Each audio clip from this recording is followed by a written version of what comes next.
mean one thing in Mississippi: high school football. You've got a 50-yard line seat to the 6A powerhouse Pearl Pirates right here on B&B Sports. Now, batten down the hatches and hoist the colors. The Sky Family Dental Pirate Pregame Show starts now. Well, good evening, Pirate fans. I'm Greg Flynn, joined by Bryant May, and we have got football here in 2020. COVID kind of held us up, but we are going to play football, and we're going to let you take a look. A little unusual things tonight, but we're going to show you a scrimmage tonight against Clinton because I know everybody's chomping at the bit to finally see football. Just some degree of normalcy. Please give it to me. We didn't know if we were going to arrive at this moment, but we have finally made it 1 week away from the start of the regular season next week at Ridgeland. But people will hit each other tonight, Greg, on the football field, and we're all very excited about that. Wearing two different colors. That's right, two different colors, exactly. Clinton is here. You'll get a look at them, and they're doing their social distancing out there. It's going to be a little wild tonight as the fans are scarce, and that's why hopefully a lot of you are watching on the broadcast. Is technically it's a new era. I guess we won't be able to say it officially because this won't be a counting game for Justin Hunter, but it is a new era of head coaching here. Yeah, among things that feel a little weird, John Perry will not be walking the sidelines here at Ray Rogers Stadium. Justin Hunter, who's been the offensive coordinator for the last few years, was the offensive coordinator on the 2017 state championship team that went undefeated, has taken the notch up, and he is now the head coach here. And so, man, really excited about what Justin's going to bring. A lot of familiarity with him. As he's been with this squad for quite a number of years, and now we watched him there in pregame. He had to kind of move from a position of doing a lot to kind of observing and evaluating, and tonight we'll see what all Justin has installed in this very unique offseason. Well, he's got a lot to make up for as well. They lost a lot out of graduation last year. It hit the team hard, losing 18 starters. 18 out of 22 starters. That is difficult for anyone to overcome at any level, high school, college, and that's exactly the hand that Justin Hunter got dealt. And so tonight we'll see a lot of underclassmen from the last few years get their chance to make a mark on the starting lineup. Shade Foster will step in and become quarterback tonight. Shade is a guy who got a lot of starts 2 years ago as a sophomore due to injuries. Last year, did get a whole lot of action at quarterback. Now his senior year, he's going to be the man. Shade was like the break glass in emergency. Exactly. They smashed the glass, and poor Shade was thrown into the fire. And we'll talk a little bit more about him coming up in the offense. But somebody else that, man, it feels like, when you talk about college guys and you say, man, it feels like he's been in college for 20 years. Jerry Johnson, Jay Bird, has started since a freshman. He's only a junior now. But here he is. He's going to be taking control of the offense. Yeah, and as Justin Hunter said in the preseason, the way that Jay Bird goes will be the way that the Pirates go. Jerry's a guy who's made an incredible difference on both sides of the ball, offense and defense, for the last 2 years. His junior campaign starts, and he's already beginning to get offers. He's a guy that brings a ton of talent. Anytime he touches the ball, he's been receiver, he's been running back, he's been defensive back, he's going to return kicks. You'll see him probably in on many, many of the plays throughout this 2020-21 campaign. Yeah, Jay Bird's one of those guys in college, when you look at the recruiting, he doesn't have a position. He's just athlete. They put ATH. That's right. Man, that's the most flattering thing you could have next to your name, right? That's right, athlete. And he is every bit of that, and you'll see that here tonight. Also on the defensive side of things that we'll hit a little bit more throughout the broadcast tonight, Austin Wilbanks moves up from a positional coach to a defensive coordinator position. Austin, a guy who played a little bit of ball in college and has been with the Pirates for quite some time. He's going to bring some familiarity where Chase Carmody left that gap. Yeah, it's a good problem to have. We lost a bunch of coaches. Austin, Chase is now he's still a Pirate down at Pass Christian. He's the head coach down there. Great for him. But Austin, he's got that pedigree of Mississippi State playing Division I SEC football. These kids respect him. He knows what he's doing. He learned a lot under Chase, and you're not going to see too much change because we've had a very good defense over the last few years. It's just putting the right pieces into play that he doesn't have a whole lot of chess pieces that he's used to. Yeah, and again, he's going to be a guy who lost a ton of starters from last year's defense, some really big-name guys, and so now we're going to get a chance to watch Austin Wilbanks groom some of those guys to raise up and be difference makers now as they get their chance to start. All right, so here's how things are going to work tonight. We're going to kick things off at the top of the hour, 6 o'clock. it's going to be a full quarter of football, just like you're used to seeing. They're going to play back and forth, except there will be no kicking involved. They'll send the special teams units out there. They won't actually rush the punter. The punter will kick, and then they'll take possession wherever that ball lands. Field goals, same thing. If they want to try a field goal, they won't put any rush out there. The field goal, which I know the kicker's going to love this. There's no rush, so he's going to get a chance to try it. Austin Green's going to love that. It won't be knocked down here in the scrimmage. Then there will be a second quarter, if you want to call it that, and it's going to be controlled, scripted plays about what these two coaches want to see from their team specifically. You know, a lot of those are, you know, the red zone type things, the goal line type things. So that's where we'll see in that second quarter. Then we'll take a break, and then the JV teams are going to have a scrimmage of their own between Clinton and Pearl. And during that time, we hope to have some analysis from Justin Hunter. He's going to get on the headset and kind of talk to us about what he saw and his expectations for the season. So it should be a lot of fun. Yeah, absolutely. There's football. It is happening. We are here, and, man, we've been rubbing shoulders with Clinton for quite some time. A lot of it in our memory goes back to 2016, a little guy named Cam Akers, who now plays for the Rams in the NFL.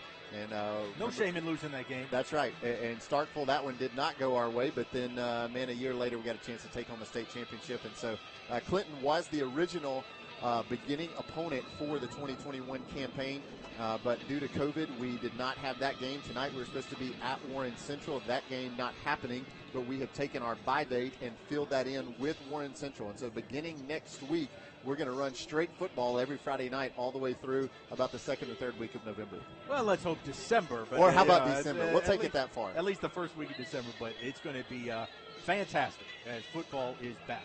When we come back, we're going to take a closer look at that offense, and, man, they had to replace all the hogs up front. We got spoiled, but, man, the line of protection is all new. So stay with us. Pirate football continues right here on PMB Sports. Leave it up to us at Ag Up with the MVP. The powerful John Deere 303080 is priced at a low $22,995 plus 0% financing for 72 months. That's zilch. Zip. 0% for 72 months. Plus, add attachments to get the job done and save 20% off 3. Now is the time to come in to get the job done with the MVP at Mississippi Arkansas Ag. Visit us at any of our 16 locations or online at agup.com.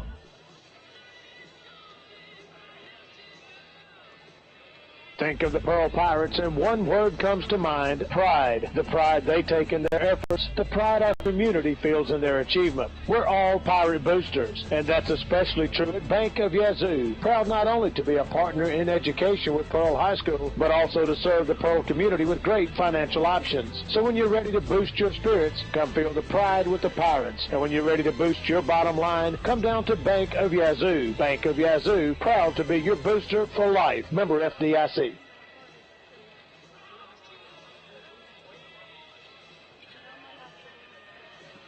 It's a beautiful day in Georgia blue.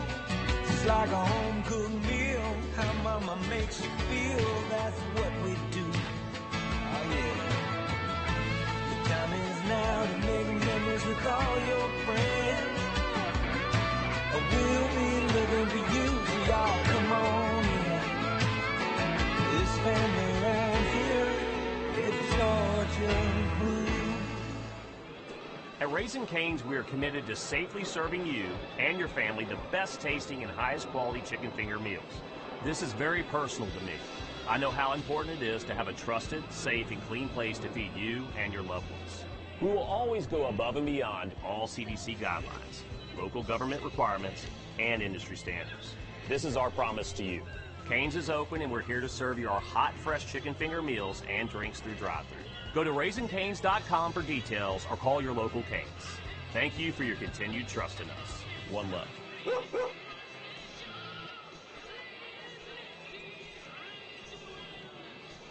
Into the press box here at Ray Rogers Stadium. Greg Flynn and Bryant May here with you as we get ready for the opening scrimmage of the football season between the Pearl Pirates and the Clinton Arrows. Kickoff in just about 6 minutes, and we're going to take you through some of the things you're going to be able to see tonight, and most notably, young Shade Foster, who you will not recognize. If you remember from 2 years ago, he's not the same kid. Really ate a lot of good beef, I think. That's right. He's had a great growth spurt. He was about 115 pounds soaking wet a couple of years ago, and so Shade's been in the weight room. Great athlete is Shade Foster, and we'll see that throughout the season. But as we said before the break, Shade, a guy who played a lot his sophomore year, literally in an emergency campaign. Last year did not get a lot of action at quarterback, little backup action, but this year he's the man. He will get the nod. Shade in his sophomore season threw for 63% completion rate, which is not bad on any level, especially on the high school level. 165 pass attempts, a little over 1,000 yards, 12 touchdowns, 8 interceptions. But again, that was a sophomore being put on the big stage, and he performed really, really well and carried the team in a situation where he was third, fourth string guy who got thrust into that starter role. But he's going to have a lot of help from the likes of number 1, Jamari Thompson, and number 4, wearing number 4 this year, Jerry Johnson. Jamari Thompson, a guy who played a good bit at running back last year, got a lot of action after Kenyatta Harrell tore his ACL, and Jamari is a lot to deal with. Well, and the question with him is just conditioning as the teams are making their way out on the field. Clinton is out there. If we get a chance to give you a look at the teams, as your first look at the Pirates this year as they make their way out onto the sidelines. But Jamari is conditioning. That's the big question for him is how long can he last? Tonight, it won't be a problem first quarter. He'll play hard for an entire quarter, but that's going to be the one knock that he's had against him is can he play consistently down after down after down. Yeah, he is a big dude. We don't have measurements, but I'm going to go, what you going to say, 6'3", at least 220? At least 220? Man, all I know is I don't want to be the middle linebacker trying to slow down number 1 coming through the hole. And then, man, on the outside, he also may play linebacker, but Jerry Johnson, as we talked about, J-Bird, as we will lovingly refer to him, he's a guy who's made so much difference in his freshman and sophomore year, just a junior this year. Over the last 2 years, 95 passes, over 1,000 yards, 49 carries, and he's 8.7 yards every time he touches the ball out of the backfield. That tells you how incredibly electric this guy is. And you know Justin Hunter moving up from an offensive coordinator role to a head coach, he's going to do everything he can to get the hands on the ball of number 4. Well, and he'll do a lot of that Lamar Jackson type stuff. He's going to be running that wild pirate, as we like to call it up here. But, you'll see him line up under center. You'll see the wide receivers this year really going to play a huge role as Jaquavian Shoto will be out there. All you got to do is get the ball in the hands of these receivers. When it's Jay Bird, when it's Shoto, just get it to them and then let them make magic happen. Yeah, a couple other receivers to note. Senior Jalen Kendrick, also junior Cody Arms. He'll be wearing number 18. And then the big work to be done on the offensive side of the ball. Nathaniel Worrell has a task on his hands as we literally lost every starter on the offensive line. You rarely see that happen on the high school or college level. That's right. They played for like almost 4 years together. Yeah, and so tonight we're going to see the likes of Colby Spence, Connor McHenry, Connor Foy, Reed Grantham, Hayden Jackson, Bradley Keenan, and also a word that we got right before we went on air tonight, Leo McIntyre, who's played a lot of tight end the last couple of years, going to move in and play a tackle position. Big Leo can do it all, and tonight he's going to be, or perhaps this season, he's going to be put in a position that he hadn't really been in before. The great part they talked about, he's going to be wearing number 50 tonight. He was 43. He'll be wearing number 50. Is that now Leo gets to stay on the field every play, That's right. Which is very important because he's such a good athlete. He's so smart. That was one of the reasons why they made that switch, that, the formations, the tight ends, they move on and off the field, but now he gets to stay out there, and that's what they want, protecting Shade. Yeah, and the chemistry of those guys up front going to be so important to how this offense ticks in this 2021 season. And, Shade Foster, he's going to be taking those guys out to mug shots just so that they can, beef up and he can build some chemistry between he and the line, because it's going to be so important for them to take care of Shade so he can get the ball in the air and also open up the holes for Jamari Thompson. All right, the coaches have had the coin toss. We'll step aside when we come back. Pirate football starts. At Raising Cane's, we are committed to safely serving you and your family the best tasting and highest quality chicken finger meals. This is very personal to me. I know how important it is to have a trusted, safe, and clean place to feed you and your loved ones. We will always go above and beyond all CDC guidelines, local government requirements, and industry standards. This is our promise to you. Cane's is open, and we're here to serve you our hot, fresh chicken finger meals and drinks through drive-thru. Go to RaisingCanes.com for details or call your local Cane's. Thank you for your continued trust in us. One love. Are you ready?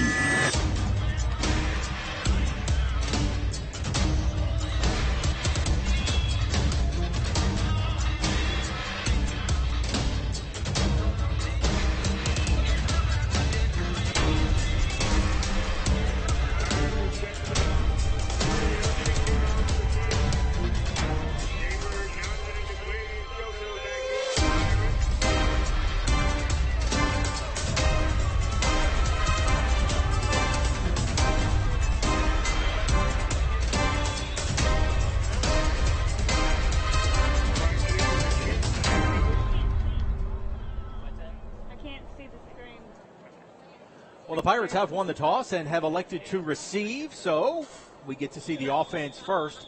And back deep, Jerry Johnson and Jaquavian Shoto. Bryce Nixon, the 6'1", 200-pound senior, going to kick it off for Jed Boswell's squad. And we are underway with the Georgia Blue kickoff. And Jay Bird will take it, and that's where he will stop. Again, no hitting tonight on special teams. It's wherever you catch it is where we will set up shop. And now we'll get a look at that offense we were just telling you about and that offensive line as Jamari Thompson will start it running back, and Shade Foster will lead the Pirates out for the first time of his senior season. Greg, we're also talking off air about tonight. You'll see on the broadcast that you may say, well, the Pirates' helmets look a little bit different. Why don't you tell us a little bit about what that device is and how that brings safety to the game? Two things is they wore these last year during the scrimmage, and they wear these in practice. One, it keeps the helmets from getting all banged up and scratched here when they practice. But more importantly, it's that extra padding so that the concussion factor is lessened a lot, so that we don't get anybody hurt in a scrimmage. So that's why the Pirates are wearing that little extra pad around the top. Shade Foster will start out in the shotgun. Jamari Thompson, snapped the ball. Connor Foy kind of first play of the year, and you didn't have great communication up there. That's how you break in the offensive line. Shade's going to fall on it back at, where are they going to give him credit to, the 5. So that'll be second in a long way. Yeah, Shade looked like he was looking out to the right to try to check the receivers, and Foy went ahead and snapped it to him, and that's one of those where Shade maybe could have picked that one up, run out of the pocket, and thrown it out of bounds, but instead he chose to wrap it up, and it'll be second and forever. So Shade standing with his feet in the end zone. He'll look to throw deep here to the near side. That ball's caught. Penalty flag is down, though, as Alex Spires, number 8, goes up and gets it. Great ball by Shade Foster as well. It was a little bit behind Spires, but he reached back over the DB. Spires using his length to pull that one in, and pass interference against the defense will be declined. So the Pirates will pick up their first Renaissance Bank first down of the year. You look really bad on the first play. You look really good on the second play. Shade Foster making up for that one with a beautiful ball, and Spires with a great catch. Going to get an official timeout. What are the odds here? Jamari carries the football now. You notice I think they're not running the clock, so they're checking up here in the press box. 10 minutes still sitting on the game clock. Should be running. I've got these cameras backwards. Because of COVID, we've got limited staff up in the press boxes, so they may have to keep that down on the field. So it's a learning experience for everybody tonight. So there's Shade. He's going to hand it off to Jamari, looking for a hole. He's going to get wrapped up and stopped right there as Chris Fowler with a solid wrap up for the Arrows. Chris Fowler goes about 6 foot 210. Jamari Thompson, we're guessing about 6'3", 220, and that was a big collision right at the line of scrimmage. And again, this is going to be the tall test for this young offensive line for Pearl. Everyone with their first start. Jamari's a big dude, but if you don't open up the hole, he can't go anywhere. Shade's got 2 wide receivers. Fake it, looking. Oh, then he just gets slammed to the turf. Poor Shade. He's gotten a little thicker, but that's still going to hurt. That sack coming from Robin Gray, the senior defensive back who came on the blitz, and he was untouched, and Shade didn't really have a chance as there was another arrow right there with Gray, and we're going backwards quickly. Well, we had questions. They were a little nervous about that offensive line right now. Had one decent play. 3rd down and long. We're going to get a flag. I believe it may be an offsides. The Pirate bench seems to be clapping like they saw something. And they are going to mark that off against the Arrows. So give us 5 yards back and makes it a little bit better. Certainly not manageable as they'll move that up to the 31-yard line. Make it 3rd down and 16. Spires in there at wide receiver along with the senior number 24, Jalen Kendrick at the top of your screen. Let's see if they can give Shade some time. Takes the handoff. Good pocket. This collapses. Shade steps up. Pad flies off the top of his helmet. Not his helmet. His head is still intact. But that's going to bring up 4th down, and the Pirate drive has ended. You also see Shade Foster drop back here. Number 12 will stay on the field. He also is the punter for the Pirates special teams. I think we're going to risk a fake at this point. But during the season, we may see that. Back deep is Jeremy Mack here to the near side. Boy, Clinton's got some new numbers this year, and I can hardly see. They're like gray numbers that just blend right into that jersey. Mack will call for the fair catch. Nope. That'll be taken at the 20, and that's where Clinton will start. That was caught by number 12, Michael Hughes. I'd like to welcome all the Clinton fans that are watching tonight as we promoted this over across town so that they'll have a chance to get a look at their arrows before they start their season next week.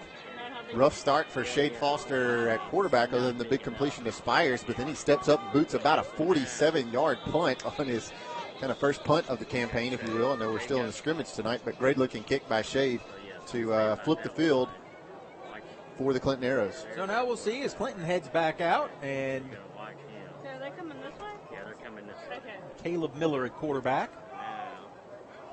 I know Clinton fans are glad to see him back on the field after he was injured most of last season with a labrum injury. There's a handoff. Goes to Tripp, and he's tripped up at the 30. But he's going to pick up 7 yards. Bring up a 2nd down and 3. Malachi Porter in there to make the tackle. That is a familiar name.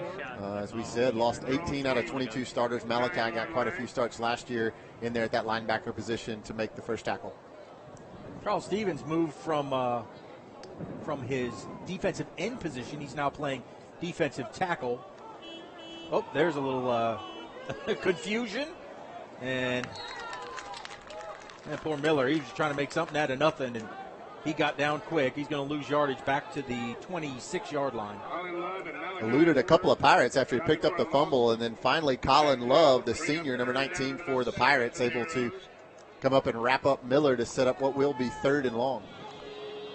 Here on the near side is Keaton Boykin playing defensive end. That spot taken by Landon Carpenter last year. Very successful. They say Boykin's got all the skills. There's Miller. He's going to fake the handoff, throw out into the play. He's got his man. Too high, though. Could not connect with Montavious Warren. And that'll bring up a 3rd down. Got a penalty flag dropped in the backfield, holding on the Arrows, and Justin Hunter quickly signals that going to decline that to set up 4th down. Jaquavian Shoto, a guy who's played a ton on offense and as quick as they come, is in there going to play a little bit of defense this year for Justin Hunter. And Austin Wilbanks, the new defensive coordinator. Shoto in coverage there on that little dump out pass to the running back. And now Shoto drops back to receive the punt. So again, there'll be no real rush, and there will be no return.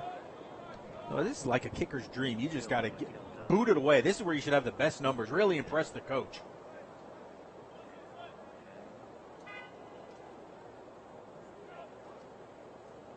Snap, hold, kick is away. Well, it's a little wobbler right into the bench. That one's not going to impress Coach Boswell over there.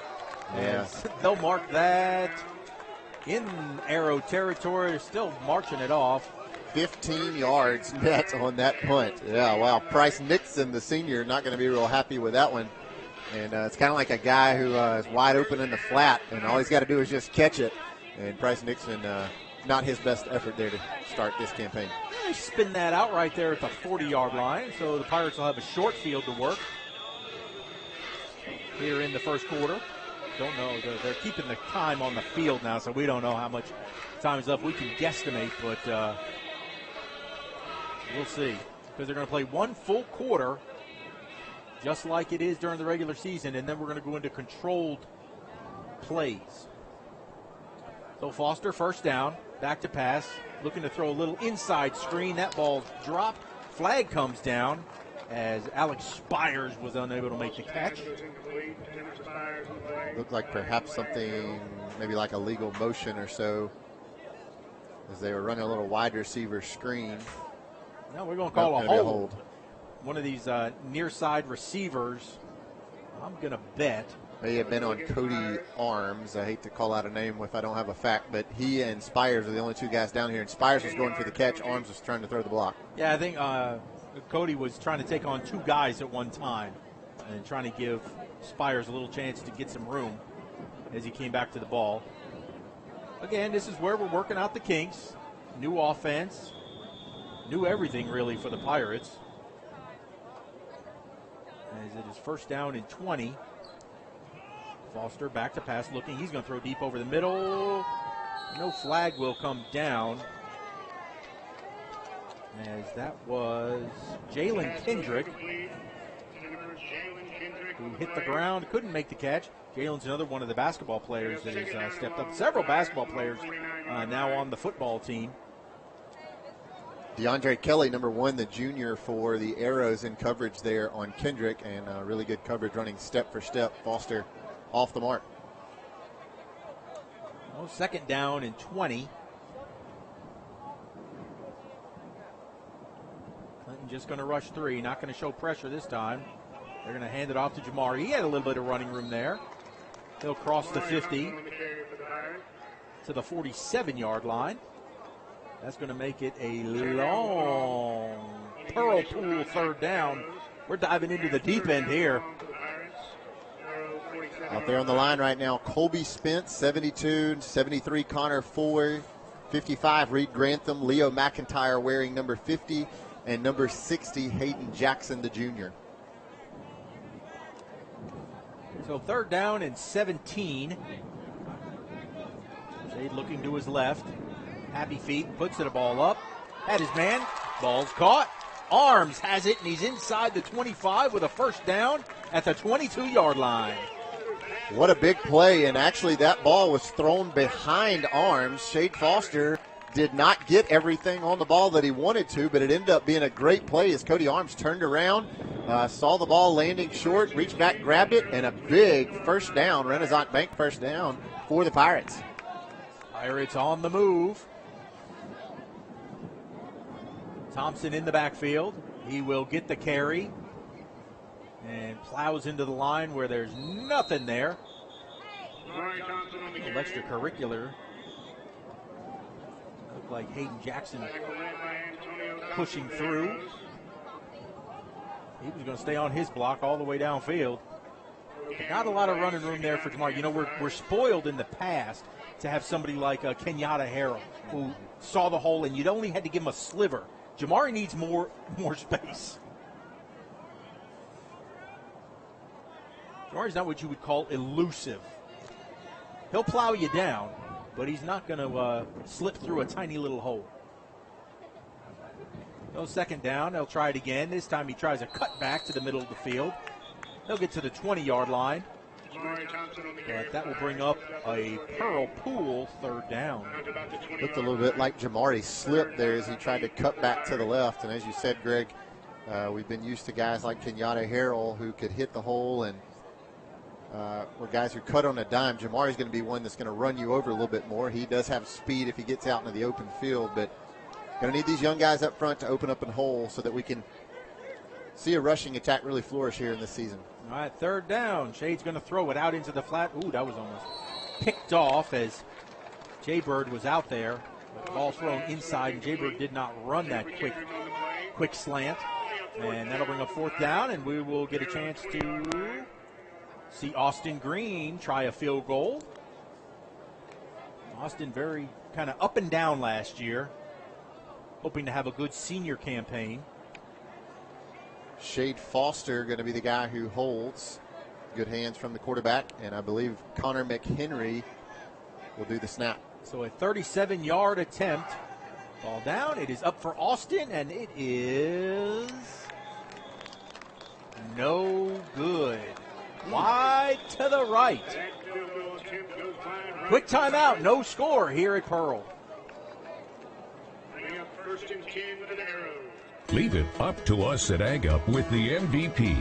The powerful John Deere 303080 is priced at a low $22,995 plus 0% financing for 72 months. That's zilch. Zip. 0% for 72 months. Plus, add attachments to get the job done and save 20% off 3. Now is the time to come in to get the job done with the MVP at Mississippi Arkansas Ag. Visit us at any of our 16 locations or online at agup.com. First play back, Caleb Miller's going to pitch that ball. It's going to go for 2 yards as the Pirates did a nice job of closing over there on the left side. I believe that was number 4 for Clinton, Jacoby Calvin, a 6 foot, 200-pound sophomore. That's a big dude.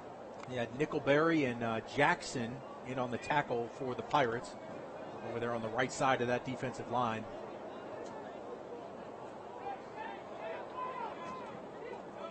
Miller, he'll run it again. They're running that little option again, that little wing. And this time the Pirates are ready for it a second time. And is now in on the tackle there. I saw Colin Love, number 19. Along with Malachi Porter, number 5, the linebacker. In to tackle number 22, Montavious Warren, senior fullback for Judd Boswell. Case Wade now playing defensive end here on the near side, number 42. And that may be the one strength that we have is the defensive front. Miller will drop back to pass this time. He's going to throw it deep, just putting it up. And a prayer and no penalty flag. Great coverage by the one guy bringing experience to the defensive backfield. Number 3, Marcus Mosley, the junior, running step for step with Carson DeYoung, the senior Arrow wide receiver. And it looked like it almost hit in the hands of DeYoung, but Mosley able to reach his arm in there like you teach the defensive back to do, and he knocks it out to set up a 4th down. Man, just get in the way. Just get your hands up in there and disrupt. Nice job. Will force a punt. No score here in the scrimmage. Oh, another bad punt. Well, if he's looking to impress Coach Boswell, this is not how you do it. As for the second time, Pirates are going to start with a short field at the Arrow 41-yard line. Back-to-back about 15-yard punts for Price Nixon. The price is not right there. I tell you what. He's 0 for 2. I hope he doesn't kick like that in practice. He wasn't kicking like that before the game. No, he was booming some before the game. Maybe nerves getting the best of him. That's why you got a scrimmage and get some of those nerves out. Looks like going in at wide receiver will be number 88, Braden Boykin, the junior. Going to be at the top of your screen along with Cody Arms and number 24, Jalen Kendrick. Foster will hand the ball off to Shoto. Shoto's one of those speedsters again. You just got to give him a little bit of room. He's going to get inside the 40 to the 38-yard line. It's going to take some getting used to with number 24, with Jalen Kendrick wearing that. And I'm always used to saying Jaybird with number 24, but he is still wearing a 4, but it is just 4 is Jaybird. Speaking of Jaybird, we saw him on the opening kickoff, Greg, and I don't think I put eyes on him again. No, he's been standing right down here on the sideline. Does not look injured. Again, it's just a scrimmage. You don't want to take any chances. Kind of a dress rehearsal for next week against Ridgeland. There's a little pass to Shoto. Makes a man miss. He's inside the 30. Puts his shoulder down and takes a lick at the 25. Jaquavian Shoto, one of the smallest guys on the field, but running like another guy who wore number 6 a few years ago. Talon Knight laying the boom is Jaquavian Shoto. Great job there. Picking up a big first down by the junior. And took a big lick, but he got right up. Shoto is as tough as they come. All right, now Jamari. He's got a big hole this time. Right side, inside the 10. They're going to mark him at the 9, and another first down. Renaissance Bank moved the chains for Jamari Thompson. Best looking rush of the night for the senior Jamari Thompson. Is a great job going over the right guard there for a big first down. Hey, it's working. Keeper going back to it. Clinton looking a little tired. Inside the 5 to the 4. Hayden Jackson, the junior, at right guard leading the way. And now we'll substitute in. That will be number 11, Austin Aran, along with number 15, Javion Alexander. Halfback and a tight end in there. We're going to keep rushing it with Jamari. Pirates going quick. There goes Jamari. left side, inside the 5, puts his shoulder down, and they're going to mark him down. He spun around, took a big lick.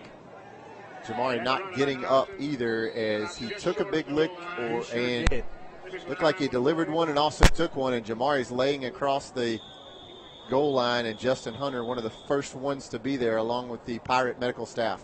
They spun him around, and it looked like 9 times out of 10 that's a touchdown, but they spun him and he fell backwards, and Jamari hoping just he got the wind knocked out of him. Well, we'll see. And looks like he will sit up, and appears to be perhaps just that. Maybe he got a little wind knocked out of him. He did. He took a lick. That's a big dude, but he got a good shot put on him after a really good run where he took the ball all the way down to about the half-yard line. Yeah, it looks like he's kind of favoring that right shoulder, which is where he took the pop. So Shoto will come into the backfield. Shoto in the backfield for the Pirates. So Shade, let's see what he decides to do. I think he got Clinton to jump. I can't see that number. Was it 90? It may have been 91. Woodall, defensive lineman. Again, Arrow fans, I wish you luck this year as you watch trying to figure out who's who out there. They're wearing these just, what do you call them? Is it like a tan or a gray type number? Kind of a light gray, almost the color of their pants. All right, Shade now from the 1. Give it a Shoto. Arrgh, our first touchdown of the season.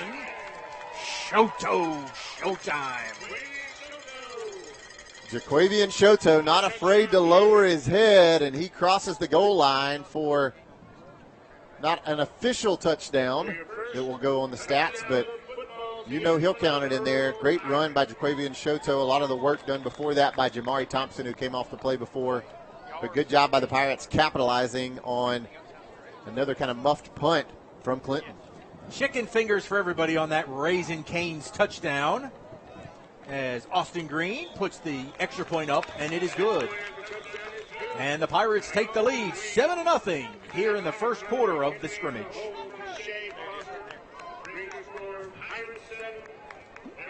The Exchange is a church that is for Pearl. The Exchange exists to make the love of God visible and tangible to our city. Whether it's gifts and prayers for our teachers and students, acts of service for those in need, family-friendly activities for our city, Thanksgiving meals for families, encouragement for the next generation, or hope when people need it most. The Exchange is for Pearl, and the Exchange is here for you. Find a place to belong, grow, and serve by visiting us online at theexchange.cc.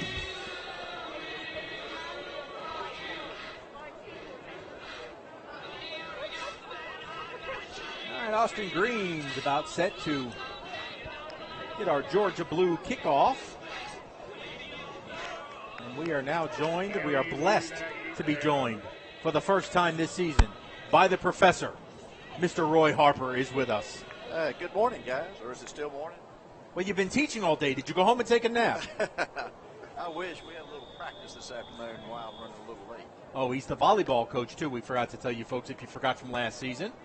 This kick by Green will be touched at the 1 and then go into the end zone for a touchback. Roy, I know you're dealing with some new protocol down there, but I don't know if you have a chance to get an eye on Jamari Thompson. He took a little pretty good pop there going into the end zone on that last drive. Hoping he's okay, just air knocked out of him, but maybe something we want to check into. Greg, I was thinking, I guess it was 2 years ago, Shade Foster's sophomore campaign, where, do I remember it right, we went to Brookhaven in a jamboree. Gunnar Dennis was going to be the starter at quarterback in his junior year, and is that not where he tore his ACL in the jamboree? Am I remembering that correctly? He blew his knee out. Right. I don't know that, no, it wasn't. I don't think it was at Brookhaven.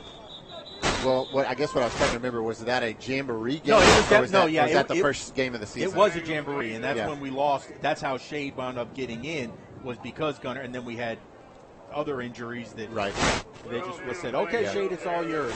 And things like that, Justin Hunter was on the sideline for that as offensive coordinator. Things like that have to be in the back of his mind as he sees somebody like Jamari go down. I don't think Jamari anywhere is that serious, but also maybe factoring into why Jerry Johnson not getting a chance to play in this contest. You want to wait for the real season. There's Miller, back to pass. He's going to throw deep. One-on-one, and that ball's going to fall incomplete. Roy, what'd you find out? It just looks like he's got a little stinger. He should be fine. Roy, it's kind of odd down there. We do have some fans here in the stands, but they are socially distanced. This is a little bit different for Pirate football. Stripes in the stands where they're taped off. People know how far apart they are. But it is a decent crowd, I believe. But it's just a blessing that we're getting to play football at all, right? Oh, I agree. Man, we've waited for this for a long time. Hopefully we'll be able to continue for a while. Let's hope so. This time Miller spins out, rolls to his left, and that ball's going to get intercepted. Landon Moore coming back on the return inside the 30, being pushed out of bounds at the 11-yard line. So a turnover, Landon Moore. And the Pirates huddle around Landon on the sideline. Almost every Pirate down there, and perhaps the biggest cheerleader who was pumped after that one was new defensive coordinator Austin Wilbanks. Great job by Landon Moore, the senior, sitting there in zone coverage. He read the eyes of Caleb Miller, picked it off, and then not a bad return at all, about some 30 yards on the return into the red zone, and the Pirates in business, already leading 7-0. Well, all those questions about defense, it's been our strong suit the last several years. Boy, that was just pretty right there as Landon settled in. And is that the end of the quarter? Double checking down there. I think that was the official end of the first quarter as Coach Boswell and Coach Hunter get together, and then they will go into their scripted plays. But Roy, those kids certainly seemed excited, like that was regular season right there. Yeah, so much for social distancing on the sideline. Well, all these kids are tested. They play together all the time. Yeah, and I tell you, it's really exciting to see them that excited for a teammate. Quite the celebration. I don't know that I've seen that kind of celebration for an interception since J-Red picked off that ball at Meridian and ran it back about 96 yards a couple of seasons ago. That's, Roy, you'd be able to know because you get to see these kids in class all the time. But, so many guys getting to make a name for themselves now as they get starting roles that they've watched as the other seniors have gone through, and now it's their time to shine.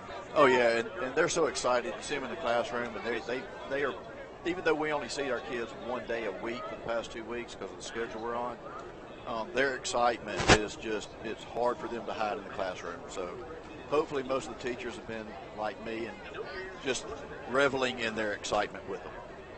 Well, so now we'll get to see again, this is both head coaches got together during the week, and they talked about the scenarios that they want to see specifically as they get ready for the season opener. So looks like they're going to start off with at the 30-yard line, and it'll be Clinton on offense. Yeah, so Clinton wants to see a third and looks like a 3rd and 5 from their own 30. Maybe going to be more like a 3rd and 3. 3rd and 3. Then they're going 4 wide on this. So again, we're picking this up just with you folks at home.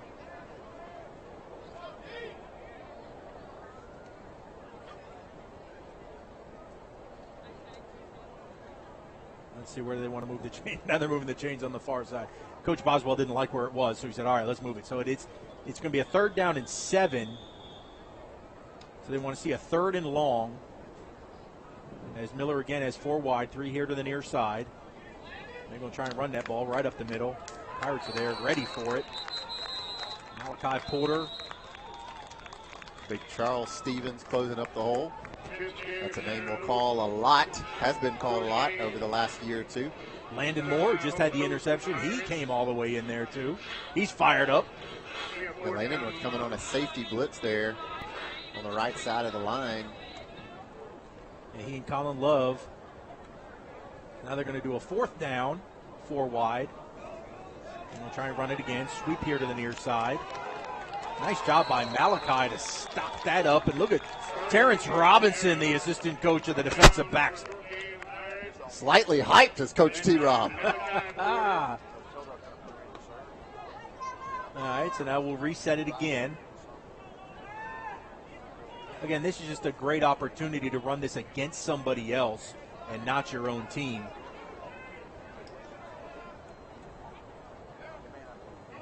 Four wide, 2 to each side. Now Miller's going to roll out, look, throw it deep.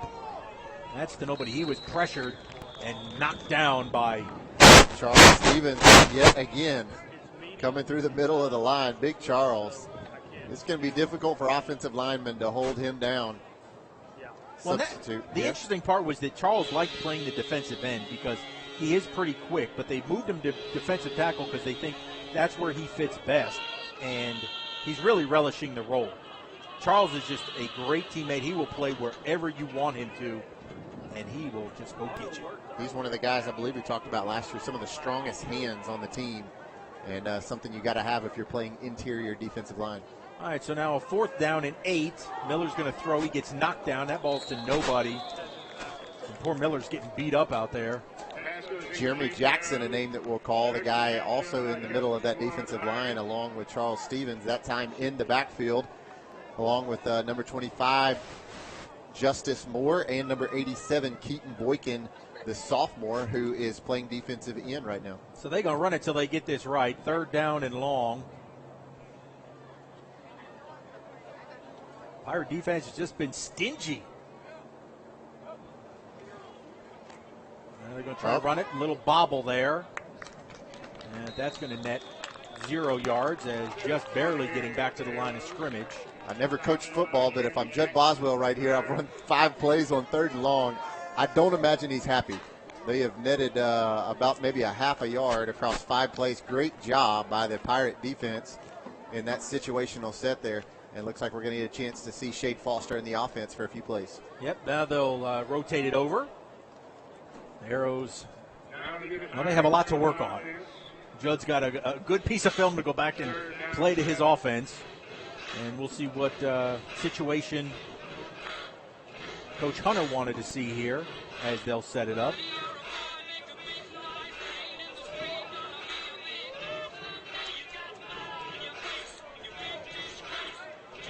Looks like Shoto will take the backfield, and for the 2nd time tonight, we will see Jerry Johnson on the field. Well, now we're going to try it. So this is one of those that they agreed upon. So now we'll try and see if we can convert on a 3rd down and 7 from our own 30. Let's see if we can be more successful, as we're going to go 3 wide here to the near side. And Jerry Johnson looks completely uncovered. Okay, somebody slides over at the last moment. Shade, quick slant. He gets it to Arms, and Arms spins his way out to the 34. Good-looking pass there by Shade Foster as Jerry Johnson went deep. Arms kind of did a little undercut underneath Mosley, and only able to pick up about 4, but a good-looking ball from Shade to Cody. So we're going to do this for a quarter, as the coaches will go back and forth, and then we'll take a quick break, as I think they're going to have the JV guys come on and play a scrimmage as well. And then at that point, it's going to be the Roy and the Professor show with Coach Hunter. He's going to provide us some analysis of what he's thinking this year. Looking forward to that. Foster sends Jay Bird in motion. He's going to swing it out to Shoto, and Shoto turns on the Jets. Did he lose the football? Yeah, I think he dropped the ball. He got stood up. Roy, it looks like he just kind of got high load there, didn't he?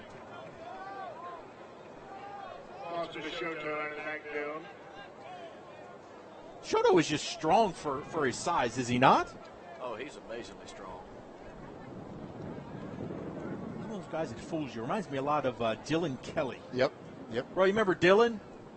I'm sorry, I didn't hear you guys. I said, you remember Dylan Kelly? Oh, Shoto reminds me a lot of Dylan Kelly. Yeah, he does. That's a really good pickup. And here comes Jay Bird, and he's going to get slung down. Really nice play there by number 6 for Clinton, Antonio Thompson. Great pursuit. If you can run Jaybird down for a loss, you've done something. Yeah, absolutely. Seeing now Jamari Thompson on the sidelines, he has taken his shoulder pads off, so I believe he is done for the night after that kind of stinger that he took earlier. Justin Hunter taking no more risk with him as we're now in kind of this situational set quarter. Now we got to get ready for Ridgeland next week, and Jamari's our workhorse in the backfield. Rest that shoulder. Never had a stinger. Did you have a stinger? Never had a stinger. They hurt. They hurt. Roy, I take it you've had one? A couple. There's Shade looking over the middle. He's going to find Jaybird there, and that would net a first down and a face mask. Oh, yeah, you don't want that. Is number 43, Charles Brown for Clinton. Kind of got a bit of the headgear. Well, they're getting set again. Take a look at the next few weeks as we get ready to bring you regular season action. There's a face mask on the arrows. Next week we will be at Ridgeland to face the Titans. And then on Friday, September the 11th, we will have Madison Central right here at Ray Rogers Stadium. Followed by Friday, September 18th, we will go to Warren Central. Again, tonight we were supposed to be at Warren Central, but with COVID, we lost the first 2 games of the season, so moving Warren Central to what was going to be an open date.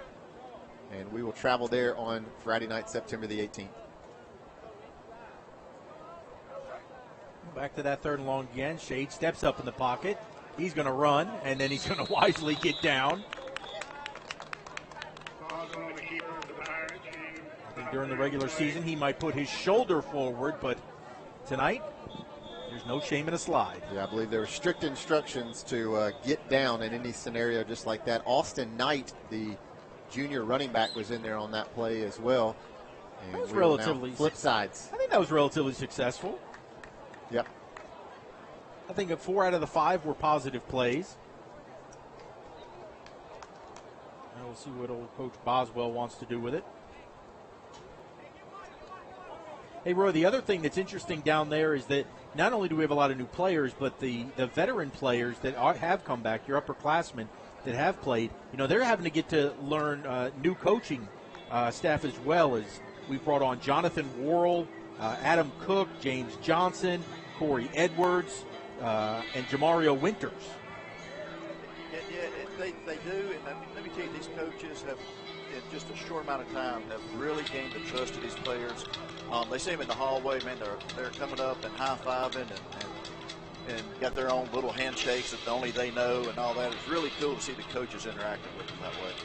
Well, you're old enough to remember when Jonathan Worrell was here the first time as our offensive coordinator, and now he's come home, and he seems excited to be back. Oh, he is. I worked with Jonathan when I first started working at Pearl, and really liked him, really great guy, and sad to see him go, but very happy that he's back. Well, now we've got the dynamic duo. I don't know if it's good that we've got the 2 brothers, he and Nathaniel. Nathaniel coaching the offensive line, and Jonathan calling the offensive plays, offensive coordinator. Man, you don't think they get into some shouting matches? Yeah, I'd like to know. I wonder if Jonathan just reminds him every now and then that he's kind of like his boss. Ask Coach Hunter that when we get him up here in the JV game. That's well, I'll have to ask him that. But some of the holdover of the coaching staff. Austin Wilbanks has been here, now the defensive coordinator. Nathaniel Worrell, unbelievable job there with the offensive line. Michael Gregory with the defensive line. Jamario Winters now joining him. Ray Durr. Kids really gravitate to Coach Durr because, man, Coach Durr will motivate you. You've heard Coach Durr down there before? Oh, yeah. He will motivate you. Terrence Robinson, a guy who's been here for quite a few years now. Roy, does Coach Durr, is he intimidating? Oh, he is. Well, to some of them. I tell you, I know Coach Durr from when he was in high school. He used to come to our house and have cookouts with us and all. So I'm not too intimidated by him, but I think some of these kids are. And then we have Jonathan Braswell. He's back. He was with us for the first time last year. Coach Braswell, I think, is He's old enough to be in high school. He looks like he just graduated last week, isn't he, Roy? Yeah, I drove the bus through George County last year, and I was wondering why he wasn't bringing his gear on. I thought he was one of the players. He's a lot of fun, though. He lets us joke around with him a lot. So let's see what our next situation is going to be. Taking quite some time to figure that thing out. Clinton's dropping back. Now the referee's got to figure out where they want it. Looks like we're going to have a little red zone. Yeah, red zone action. Ball dropped about the 20-yard line.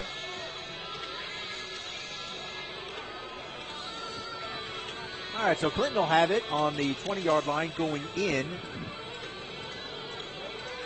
So the Pirates with their backs up. I know that they want to do some red zone, and then I do know we're going to be seeing goal line stands.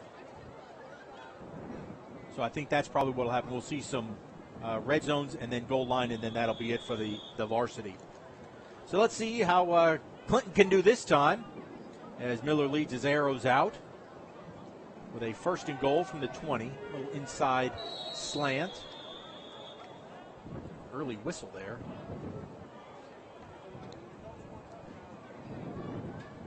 That was a quick whistle, wasn't it? Yeah, I guess they saw that it was going to be incomplete and went ahead and stopped that thing. Number 9, Jordan Batey, the sophomore, the guy who was an intended receiver for Miller, kind of went right through his hands, and they'll run it again. Oh, that's why he was incomplete. I thought he caught it. It's preseason for me, too. This time they're going to stack up the run, and there's Charles in charge. You're not getting away when Charles gets his hands on you. Jacoby Calvin on the carry there on the sweep play for Clinton. So they'll take a 3rd and 10 from the 20-yard line.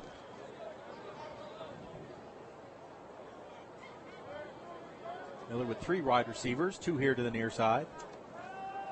Quick slant to the outside. That ball's caught, but it will be a minimal gain there to the 15 as Carson DeYoung makes the catch.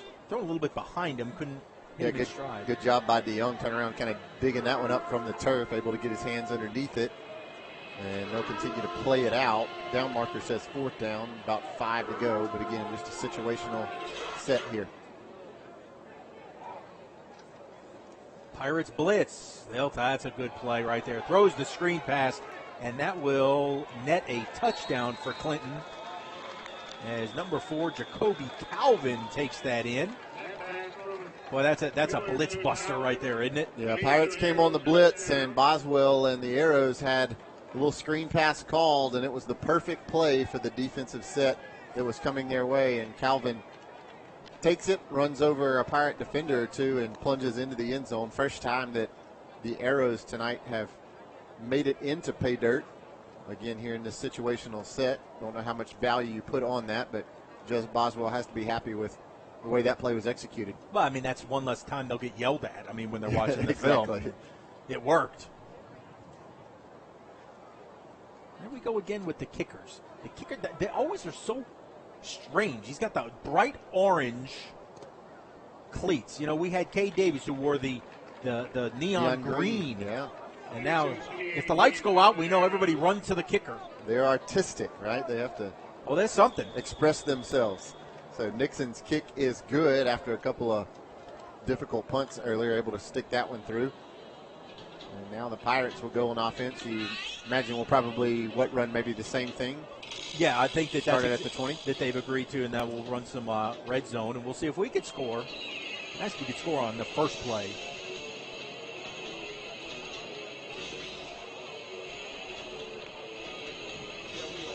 Boy, it's going to be a heck of a test next week at Ridgeland, as that is quite the air attack that we're going to see. Our defensive backs are going to be tested because those Titans love to sling it. Yeah, I'm remembering that Ridgeland game last year, and it was a shootout back and forth. Some incredible athletes that the Titans have, and will be on their turf next week. Kickoff will be at 7 o'clock right here on all of your different outlets to catch Pearl Pirate football. So Jay Bird's going to come in motion, and we're going to get We have 2 men in motion. Nope, just a false start. And that's not very good. Coming right out of the timeout. Again, if you're just joining us, all new starters up front on the offensive line. Every starter from last year graduated. The one guy who's got some experience up there, Leo McIntyre, who'd been a tight end, now playing left tackle. Connor Foy, our new center, and a good exchange this time. Shade got it into the end zone. Oh, and underthrew that ball.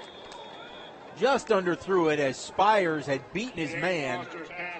And that ball should have been a touchdown if it's deeper. Yep, about 6 inches higher, and Alex Spires would have pulled that one in, but pretty good coverage by number 1, DeAndre Kelly, the junior Arrow defensive back, and he is kicking himself because he thinks he should have picked that one off. That's great coverage. Great coverage. Got his head turned around just in time. Supposed to hold that ball, though. But that's why they say they play defense, right? That's right. If they could catch it, they'd be wide receivers. Second down and long. Shade, he gets hit from behind. And somehow, did Jaybird catch that? He sure did, and he's going the wrong way. Boy. Yeah. That's one of those you probably want to just knock down. As he would lose yardage all the way back to the 44. You know, it's instinct, right, to catch it? Yep. And then, well, not only did he catch it when you might say you should have let that hit the turf, and then he just started running backwards. I mean, he ran back about 15 yards trying to reverse field, and Jerry is one of those who does have that kind of speed, but you're playing 6A football, and somebody's going to get you after a while, and the Arrow defense did a great job. And if we're counting downs, it's 3rd and a lot. Ridgeland to go. Jaybird will stay in the backfield. And we're going to get a whistle. This set not as beautiful, I'm going to say, as the last one. Not as efficient. Roy, these scripted plays aren't going to script, are they? I think I see Justin tearing his script up right now. Yeah, that penalty wasn't offside, so we do benefit from that. But I hope we don't see this really a lot during the season. A 3rd and like 30 from the 39. You might as well just get in the end zone. Corbin Johnson, a junior, number 20, also in there at wide receiver up at the top of the screen. All right, Shade's going to look, throw over the middle, looking for Spires. Oh, almost makes a one-handed grab. That was an excellent effort on Alex's part. And he has really just kind of shined out of nowhere, hadn't he, Roy? He has. He really impressed over the summer when they were able to come back, and it just kept plugging forward ever since. A good size for a wide receiver. Yeah, and only a junior. We've got great talent here. It's just they don't have the reps. They don't have the repetitions. All right, so this is 4th down. This would be the end of a game. Hail Mary, and boy. And Shade's going to get wrapped up and taken down. We appreciate number 91, Jabril Woodall, for handling Shade with a little bit of care. He could have lit him up somewhat right there. Delicately, yes. That set did not go real well. Protection not great. A penalty that cost us. Jaybird running back 50 yards. Yeah, just about everything that could go wrong went wrong on that one. Maybe perhaps other than a turnover, but it will now be reversed. And Judge Boswell and Justin Hunter out there talking with the referee about what set they'll run next. I think maybe a little goal line. I would think so. I bet Justin would probably like to run that same red zone again, but we'll see. They've set the ball down at the 10-yard line here on the left end of the field. Our defense is coming out, so they're going to run a goal to go from the 10.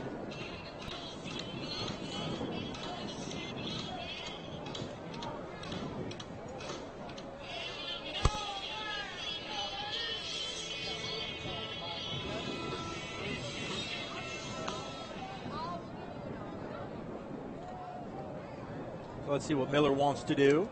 He's going to roll out, look, tuck his head, and that's probably not what you want to do, but he gets it just in back to the line of scrimmage there at the 10. And just throw that away, right? You would think so, especially if we're in a jamboree and you're Judge Boswell and that's your starting quarterback getting eat up there on the outside. Great job by the Pirate defense tonight. You have to give them a nod so far through, I guess, a quarter and a half, if you will, almost 2 quarters of play. They've yet to give up the big play. They've done a great job in pursuit, breaking in a lot of underclassmen tonight. There's going to be a quarterback keeper. Malachi Porter, Colin Love yet again in there. Malachi Porter, a name that we will call a lot tonight. Hard to value, Greg, how much a year or two of experience brings. Well, it's just so odd because, you know, you're playing alongside Sam Brumfield, the leader of the defense, linebacker, and now all of a sudden, now it's you. Now you're in charge. One of the notes, Tristan Carpenter would be playing linebacker tonight, but he's nursing a little injury, so they wanted to hold him out until the opener next week. And there's that defensive front stacking them up again. Javius Tucker, number 34, not in on that tackle, but he's a sophomore, getting a little action tonight, some reps in the middle of that field, perhaps a spot where Tristan Carpenter will feel.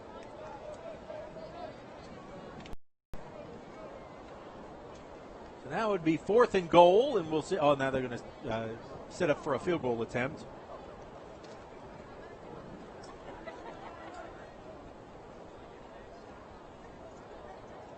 And the orange boot will go through and give Clinton 3 points.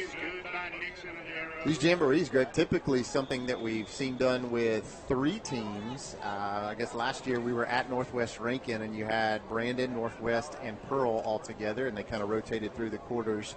But this year, confining it down to 2 teams, I guess from all that we've heard and understood, really maybe just trying to be sensitive to the situation of social distancing and being COVID aware. Well, we were planning to have that same Rankin County jamboree, and then I think the teams that were just planning to play, like Ridgeland tonight is playing Brandon in a scrimmage in an exact same kind of format. So I think they took the opponents that they were supposed to be playing starting off and then giving them some opponent to play before we actually just jump right on into the regular season. So, you know, I think it's good. The guys just, you always pray. You just want to get out of it with injury. That's right. Learn a little bit. Learn a little bit of conditioning. Shade's going to hand it off to Jaybird. Jaybird wiggling his way. That's the other thing, too, about Jaybird that he does so well, isn't it? That he just always is moving when he has the ball moving forward. Yep. And he's a guy who's patient, and he can find a little seam. And once he does, there's not many people in 6A football or in any level of high school football that's going to catch Jerry Johnson. Again, a guy who's only a junior, already receiving some offers from Division I. I believe Mississippi State was on that list. I believe so. To offer from old Mike Leach up there. Ole Miss was. And Ole Miss as well? Ole Miss is very interested in him. Yeah, both state schools already seeing the talent coming out of Pearl, and then Roy, he still has a whole nother year left. But Roy, you don't have a vested interest in which one he picks, right, out of those two? No, not at all, as long as he picks the right one, which is red and blue, right? Come on, man. We're just happy that they're all doing well. Speaking of doing well, and we talked about number 6 earlier before, man, Tylen Knight looks like he is very much impressing in camp up there in Oxford, is he not? Oh, he is. You know, last year I believe it was, he was the most improved player or I guess his sophomore year, was most improved over his freshman year. And I mean, he's just a special talent. And he's finally putting it all together and really impressing the coaches. And that surprises who? Do I? I said, and that surprises who? Not me. Yeah, not me. I'll watch that guy play. I remember John Perry promised that if you took a chance on Tylen, that they would not be disappointed. It was just trying to get somebody that would take that chance. And at the time, it was Matt Luke who did. And, man, now Lane Kiffin's going to reap the benefits of that. Yep. I'm looking forward to it. That's a guy who scored a fairly large and important touchdown on that field. There's a fade that Shade throws. That's incomplete, but a flag flies in. Couldn't see the receiver on that far side, Bryant. I believe that's Alex Spires, again trying to go up and get that one. And I believe they're going to get a pass interference call on Clinton. Had a couple of guys draped all over him. Well, that was a nice fade that Shade was able to throw. Exactly how you tell him to throw it. Put it out there where only your guy can get it. And had Spire's not been held, I believe he would have pulled it down. No pun intended, but that was shades of Jake Smithhart. Yeah, that was his specialty. And a guy who also wore number 12. Jake could throw that fade. Now he's going to try it to the left side. And this time it is caught by Jalen Kendrick for a touchdown. Using those basketball skills down there. Great looking fade yet again from Shade Foster. Got to be happy if you're Justin Hunter with both of those last passes. You draw a pass interference and then throw that one for a touchdown, and not a bad catch by Jalen Kendrick, who goes up and gets it. Well, now they'll let Austin Green come out and play for an extra point. Again, that's where, the two-sport athletes and basketball players especially go up. They can reach it at the height where they're used to doing it. As Austin's kick goes through. That's why it's great to get these basketball players that are interested in playing the football, because they go up and rebound all the time, right? Absolutely. I mean, that was a rebound all the way right there. Just go up and get it higher than the guy in front of you. And I know that's one of the things that John Perry would always preach is, be open to going two sports. Be a well-rounded guy, because what you learn and the skills that you develop and work on in another sport are going to benefit you in a second sport you may play. And Jalen Kendrick showing the benefits there of the basketball court as he goes up to get one. Hey, Roy, we've never really had a problem with seeing, track is probably the most successful crosses over to football, that we've had a lot of great track athletes come play. But, we've kind of been missing the basketball, haven't we? We have. I don't know if you know, but many years ago, Tamon Howard, the basketball star here, signed with UTEP. Went on to UTEP for a couple of years. He played football his senior year, but it was just a little too late. But we just haven't had that basketball crossover until this year. It's nice, Jason Kennedy. It goes to the coaching too. Your coach has to be supportive of it, and I know Jason is all about letting the kids get better. Oh yeah, he encourages them to do whatever they want to do, so that they can be more well-rounded. Well, this defense is doing a job right now in this goal line set, as that's the second time they've stopped it up. The defensive line proving that they are going to be one of the strong points for Justin Hunter's squad. Again, Austin Wilbanks moving up a defensive positional coach to the defensive coordinator position, and Charles Stevens and Jimmy Jackson holding down the middle of that line. Also in there right now, Jalen Nickelberry at the defensive end position. The junior has helped stuff the last couple of runs there for Clinton. Now they'll do a little bootleg, and we'll see. That's going to get in there for a touchdown. For a number, you're going to hear the coaching staff say it. I always question some of these nicknames that they get, but Jeremy Jackson, number 99, he will be whenever you hear the word meatball, that is Jackson. Meatball. Yes. So whenever you hear the coach, Justin Hunter may refer to him as meatball. That is Jackson. So. Great shot there on the River Trust replay is Caleb Miller on the bootleg, coming to the near side and able to avoid a couple of Pirate defenders, and Clinton will run another play. Yeah, we'll see if we can stop this one up. Driving back, there's Malachi getting in there, just pushing the pile back. Javius Tucker also getting some push from his linebacker position. I like Malachi limping, though. Came up a little gingerly on that. Yeah, he was tapping his helmet. I couldn't tell if that was a signal as I was in on that tackle, or coach pulled me out. I'm tired. No, that's Six that was doing that. I'm sorry. That was Shoto. Lord. Okay. Yeah. Can't have that. It was Shoto that was walking gingerly there at the very end of the play. That's one of the things you said when I said they had Shoto playing linebacker. You're like, how in the world can they have Shoto playing linebacker? He's tough. I know we talked about that earlier, but man, on top of him not being a large guy, you also look at the fact that he's so important to the offensive side of the ball. But We've put some big-time athletes over on the defensive side of things, thinking through the years. You got Jay Red, who played some defense. Sam Brumfield, who started as a running back, went over and played defense. Tylen Knight, who was so talented, ended up being one of the best linebackers in the state his senior year. Now that Jay Bird that's gone both ways. And that is who is in the backfield right now. As Shade's going to fake it to him, roll out, throw. That's a beautiful little play right there. Great job, and touchdown catch by Javion Alexander, the junior tight end, coming across as Shade with a great play action fake, and he put the ball right on the money in traffic in the end zone, and Alexander with the sure hands pulls it in. And we're going to keep it on offense. We'll not kick an extra point. Again, this is a situational quarter where they're just working some certain sets. Well, you want to go for 2 here, so we'll see. Austin Knight going to be in at running back. Shade had a nice little bootleg there. Yeah. A little shimmy shank, and he threw a strike. Very impressive.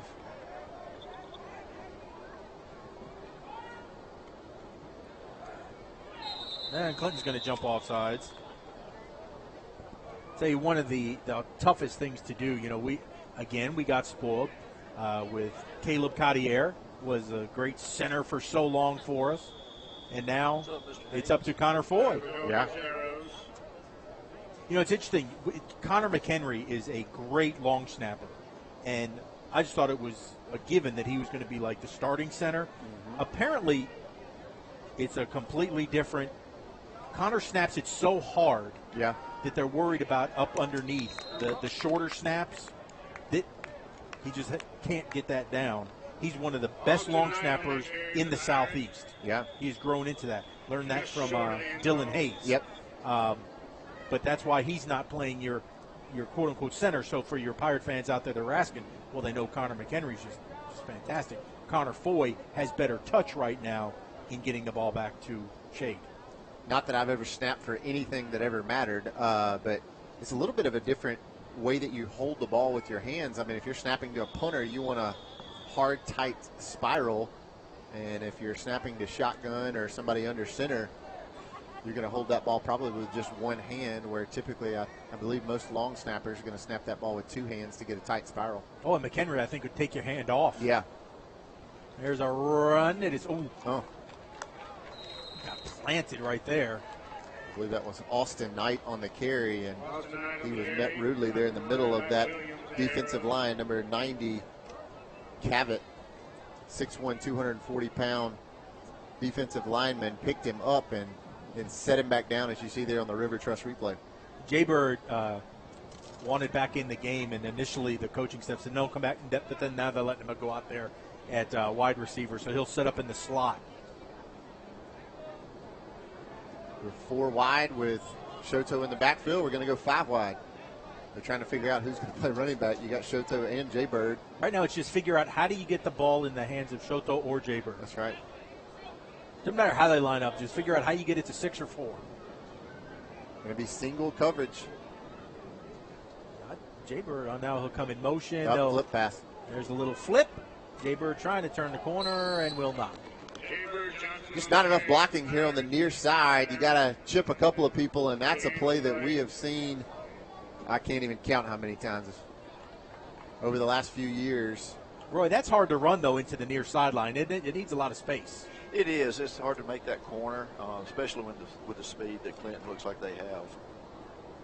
That needs to be wide open. They get kind of jammed up down there. All right, Frank Hutton says let's take a break. We will. Thank our great sponsors that help put these games on the air for you. So we'll step aside, come back, and see what situations we have next. Come smile with Sky. Sky Family Dental of Pearl provides complete dental care for the entire family. Oral exams, cleanings, dentures, implants. Most insurance is accepted and financing is available. Call now to schedule your appointment. Come smile with Sky.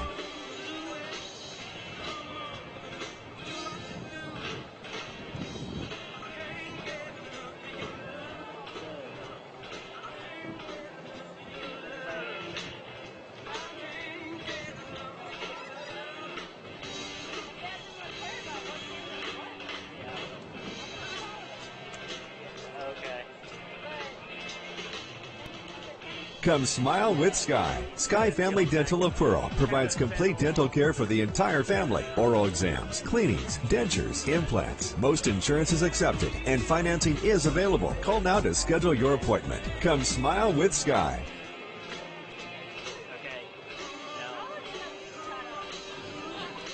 Public service has always had a very special place in my heart. And, to be able to do it and be a first responder as a reserve, when you're not getting paid, that's just one of the most selfless acts you can do. I think we all have a responsibility to our towns and our community. Well, for me, it's simple. When you say local, that's what's most important to me. Our citizens inside this county, we all care for each other, and we do everything we can to help everybody out. I am Shane Fletcher with Farm Bureau, and we are the home team.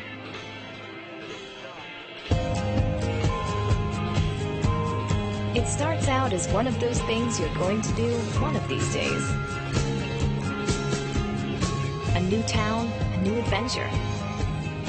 When one day becomes today, we'll be there to help you write the next chapter in the book of you, with options to make your banking fit your life, no matter how much of an adventure your life may be.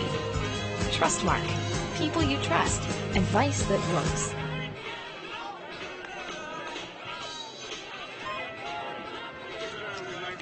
Thank you for shopping at Mystery Savings Supermarket. You never know what kind of deal you're going to get. Welcome to Mystery Savings Supermarket. That'll be $9. But Welcome to Mystery Savings Supermarket. You never know what kind of deal you're going to get. You wouldn't put up with this at a supermarket. Don't put up with it when you buy a car. So come to Rogers Dam Chevrolet. It's easier here. The Exchange is a church that is for Pearl. The Exchange exists to make the love of God visible and tangible to our city.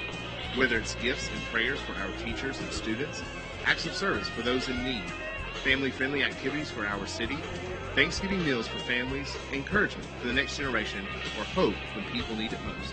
The Exchange is for Pearl, and the Exchange is here for you. Find a place to belong, grow, and serve by visiting us online at theexchange.cc.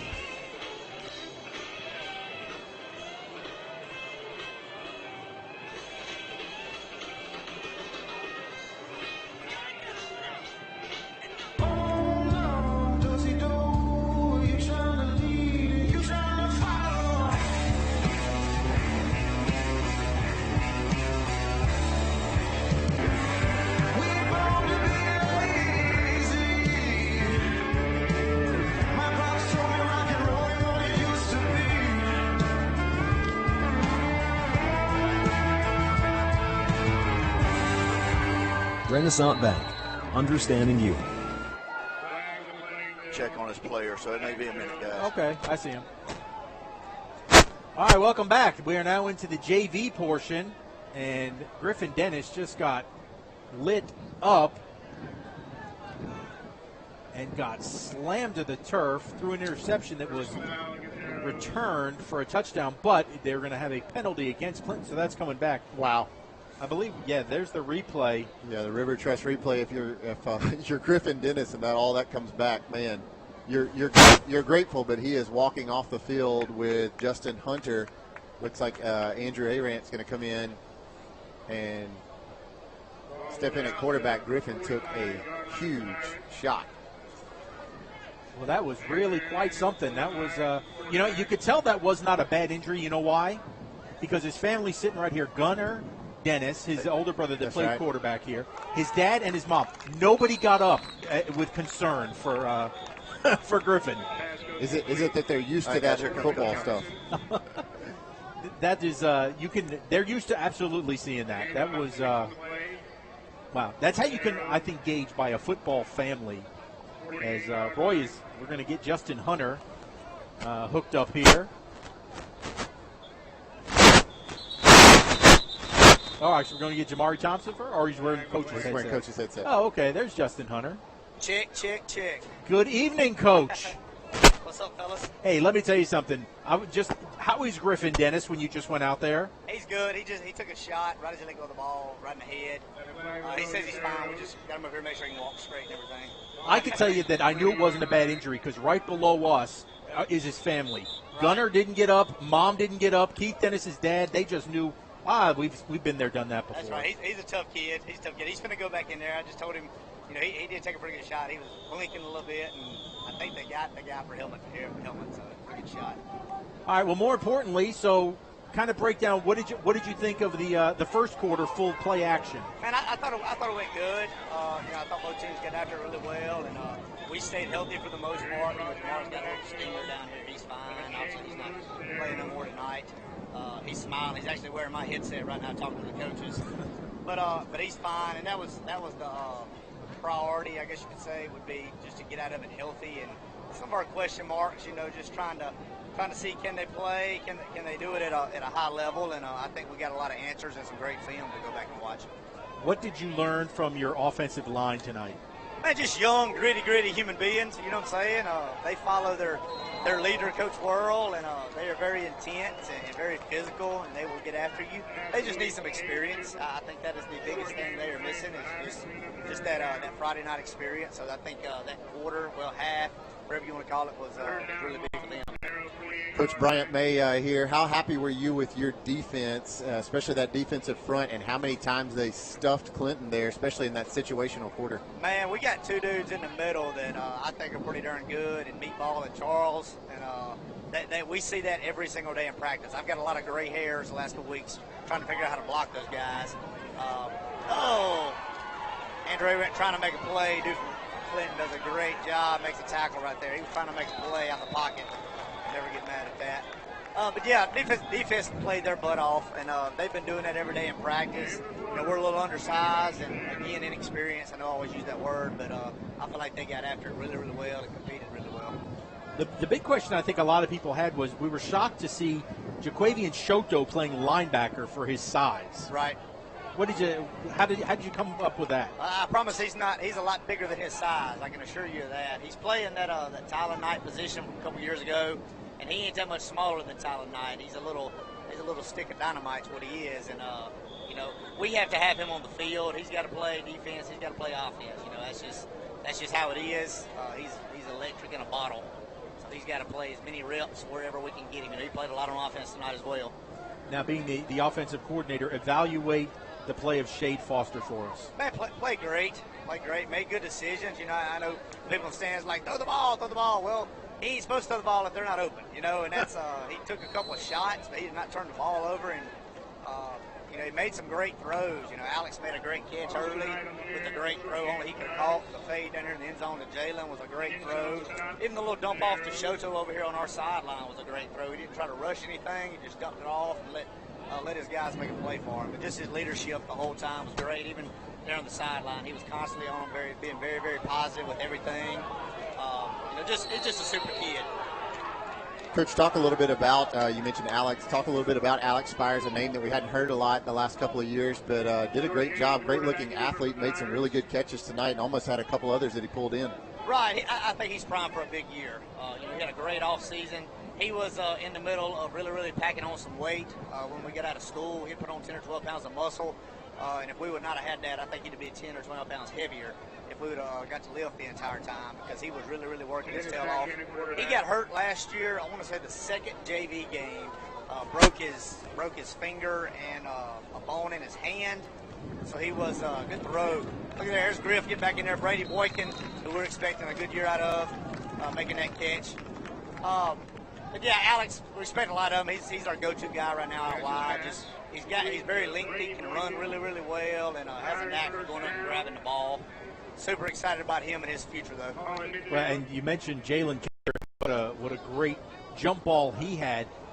Question I had for you: you've gotten a lot of basketball crossovers now. What did you have to promise Jason Kennedy to get his guys to come play for you? No, nothing at all, man.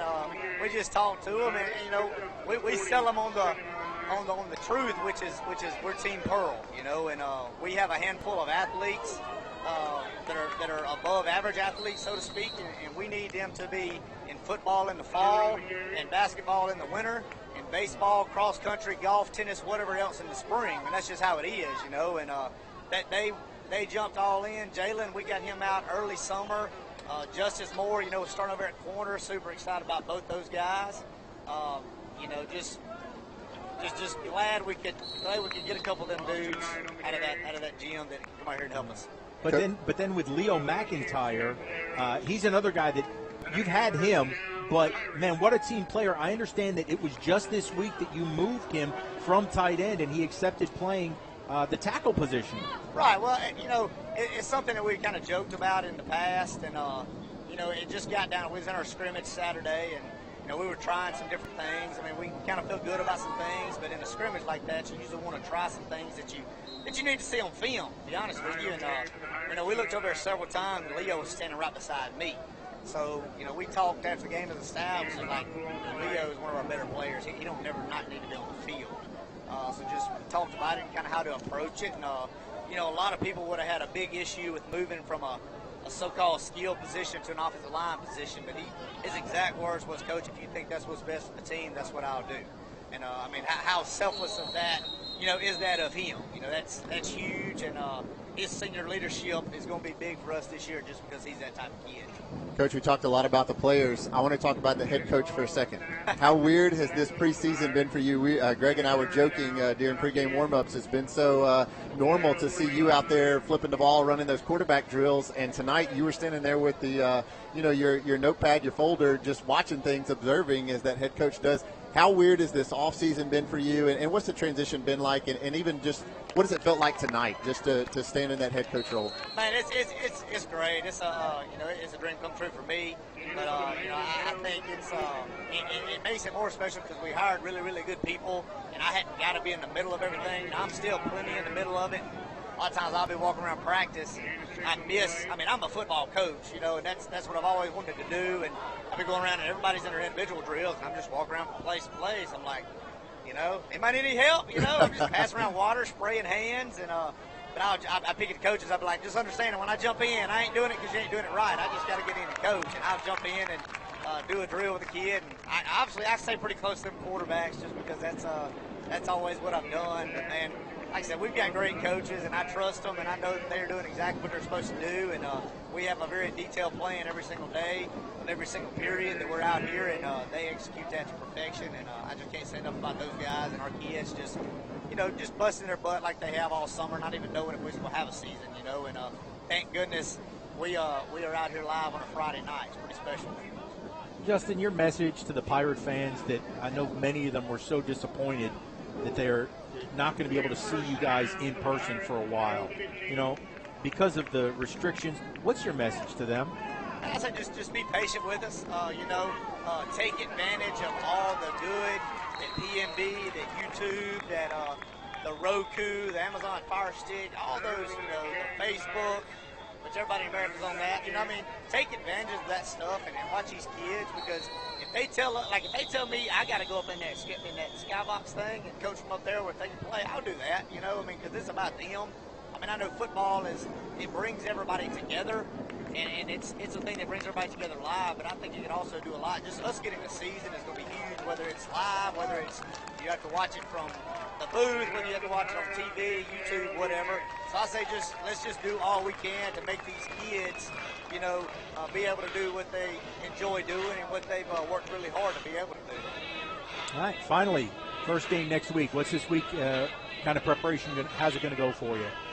We're going to keep the same routine kind of we did this past week. We tried to do everything this week that we were going to do next week, even though it's kind of a scrimmage game, just to get prepared mentally, physically. We're going to hit the weights a couple days. We're going to do a lot of film work and get out here, get better and get ready for vision. And, they got a new coach over there, Sam Williams, who I'm really good buddies with. That's going to do a great job over there. He's did a great job everywhere he's ever been. So we got to be prepared. The quarterback's a great player. They got a couple of Division I wide receivers. Just got a lot of athletes. Their guys up front are undersized, but they play their butts off on both sides of the ball. So just really good coaches and really good players, and we just got to be ready to play We got to be ready to play and ready to go over there to Ridgeland and try to come back with a W. Well, Justin, I appreciate it. Your kids look great, given the circumstances. It was a fun night, and I know you're going to learn a lot between now and next week. It was, man. Thank y'all for having me on, and thank y'all so much just for all y'all do, just promoting the game, promoting the Pirates, and getting this game on TV. you know, and getting it on radio and getting it on all this other stuff, so these people that cannot be here, you know, can enjoy a little part of it. Well, get in there and coach up those JV kids. Yes, sir. Thank y'all so much. All right, that is Justin Hunter, the head coach of the Pirates. We continue watching some of the JV action for you. We'll try and pick out some of these names for you. Who's that playing quarterback there for Clinton? Trying to pick out a number, I believe that's number 9, who we did see in, great looking run there by Clinton JV squad. Number 9, Jordan Batey. Is that how you would say Batey? that? Batey. Jordan Batey on the handoff there, and great looking run by the Arrows. Kind of been just a little back and forth as you've been able to watch the action as we interviewed Coach Hunter.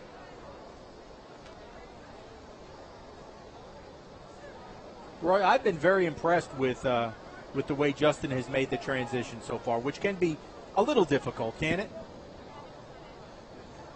Do I have Roy? I'm sorry. I was. Go ahead, guys. I'm sorry. You've been you get to spend a lot of time with Justin, and I'm just very impressed with the transition he's been able to make from coordinator and all the pressure now of becoming the head coach. Oh yeah, I mean he's done an excellent job. The kids have bought in with him. Before we had to take our extended spring break, the kids were coming into the classroom talking about how much different the program was, how excited they were just to be around him.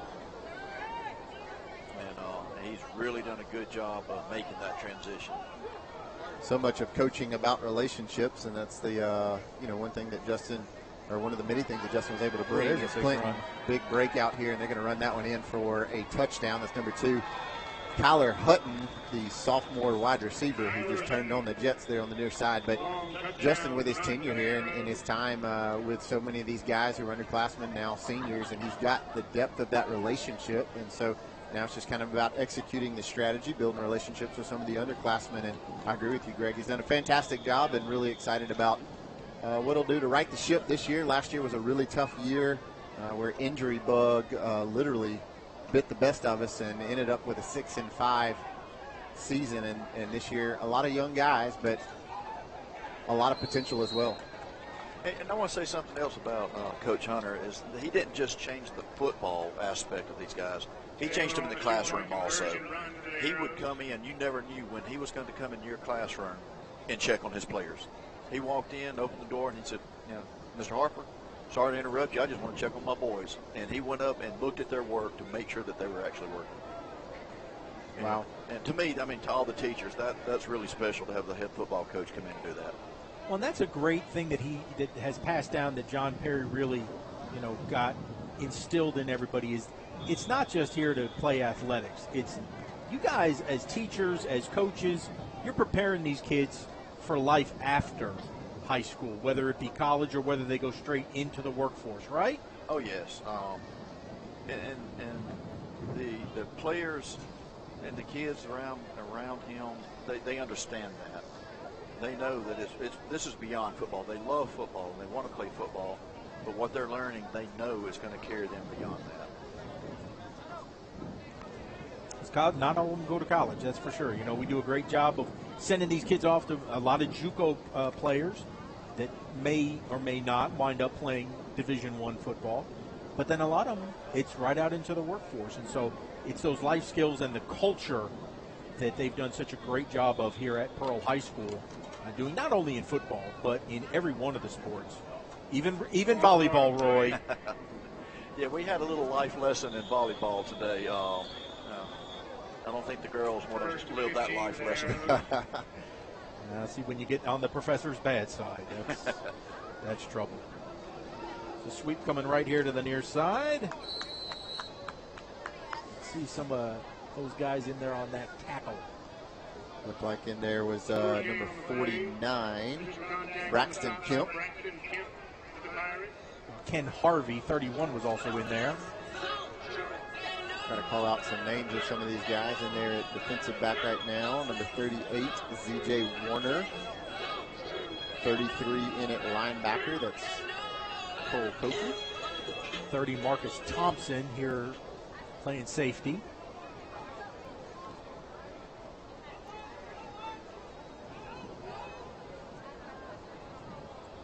At That time tackle made by Ken Harvey, number 31.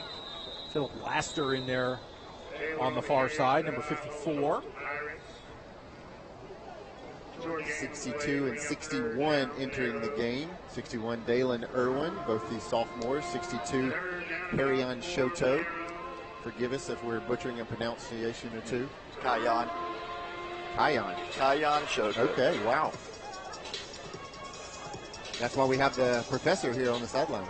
Or at least, let me put it this way. That's what I've been calling him. I could be wrong, and he's just not correcting me. Well, it was spelled Perrion, but okay. Well, I'm going to trust what you say. Well, if he doesn't tell you.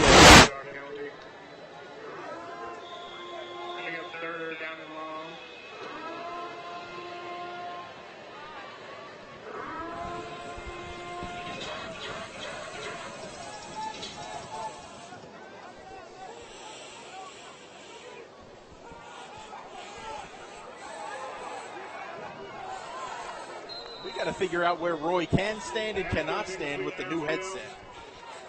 Oh my. That's static on top of static. God bless him. We'll get that figured out. Comes across clear as a bell. He moves somewhere into the Bermuda Triangle, and all of a sudden, that play's coming all the way back. Oh, yeah, it's the 40-yard line. It was the 50, now it's the 40, so I have to keep coming back down. Gotcha. Well, this is a big penalty that's going to bring Clinton back.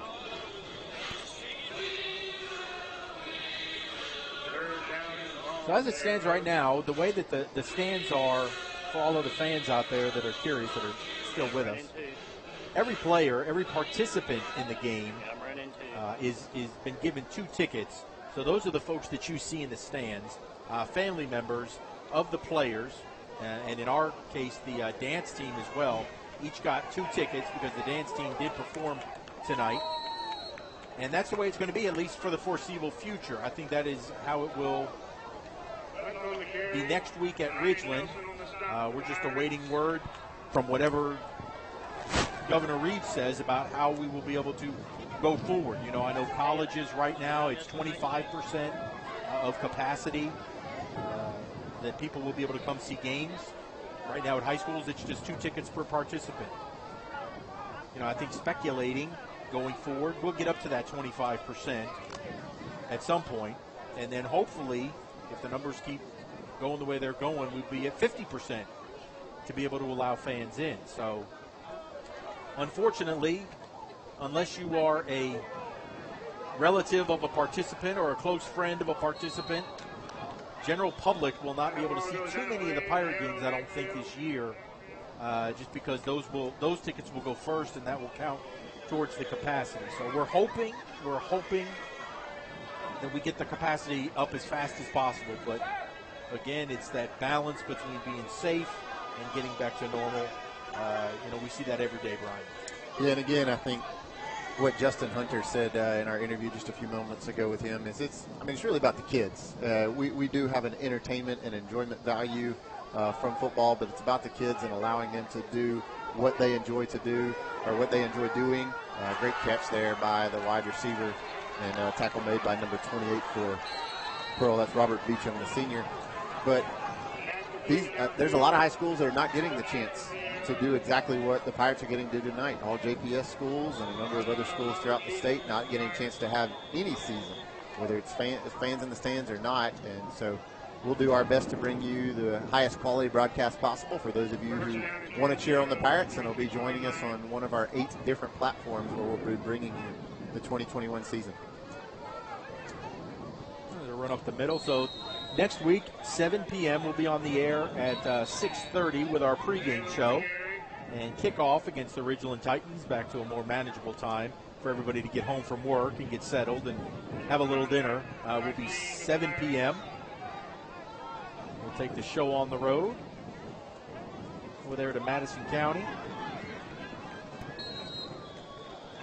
And then we'll come home for our first game against Madison Central. We'll keep it all in the Madison County family those first 2 weeks as we play the Jaguars, who not as strong as I understand that they've been.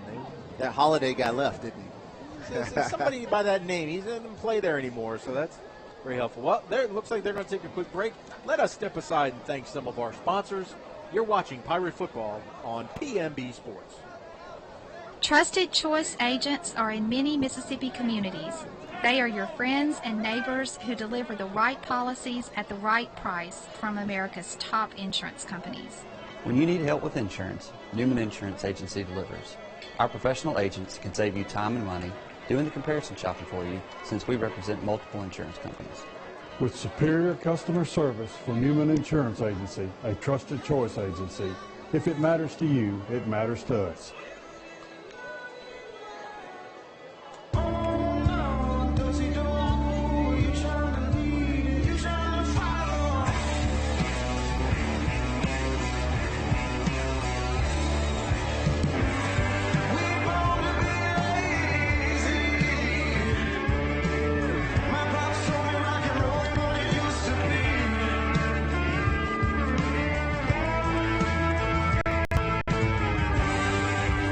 Renaissance Bank, understanding you.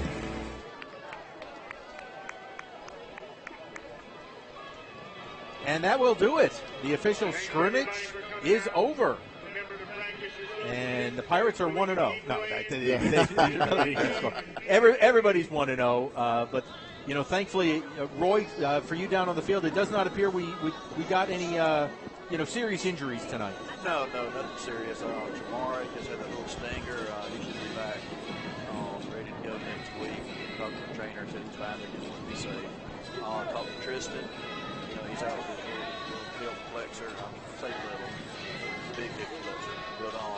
But he's feeling good. It's just a reactivation of the injury he had last season at Georgia. And he said he'll be fine. Just sitting out, make sure he's good to go next week also. That's really about it. All right. Well, and I think the social distancing, everything seemed to go, okay, Yeah, it seemed to go well. For the most part, they were keeping their distance. Coaches were reminding them, separate, get away, spread out. Of course, after the interception earlier, there was no social distancing on that, but they were only together for a second. And that's quite all right. Understandable. Everybody down here, what they weren't in uniform, on the field, playing, they had their masks up. Everybody's doing what they were supposed to do. Well, we will see how that works next week on the road. Thank you, Professor. We will talk to you again next week. All right. Enjoyed it, guys. All right. So that's the scrimmage is in the books. Everybody can breathe a sigh of relief. I know the folks here at the high school were a little concerned about how this was all going to go. Everything was a learning experience for them. Fans stayed very spread out.